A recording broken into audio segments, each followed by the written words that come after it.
Hi, I'm Sarah, Hi, I'm Giovanni.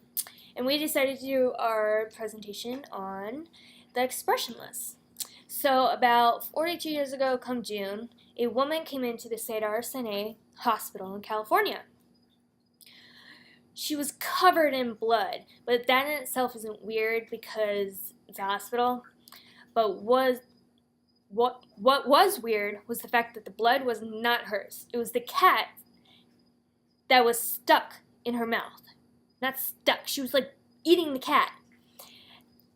And the cat's blood was dripping all down her nightgown.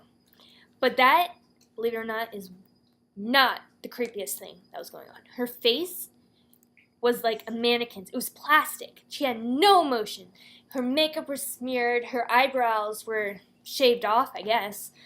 And she just stood there. And then, suddenly, she just took the cat out of her mouth and threw it to the ground. And according to some of the witnesses, do you hear that? What? Nothing. According to some of the witnesses, she then dropped to the floor unconscious. I'll be. Okay, Sarah is kind of freaked out, so I'm gonna tell you the whole story. When she was on the floor, everyone ran out, screaming in terror. The doctors grabbed her and brought her to the room to be prepared.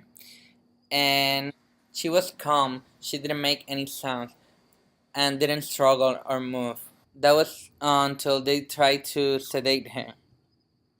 Then she went crazy, struggling with all inhuman strength.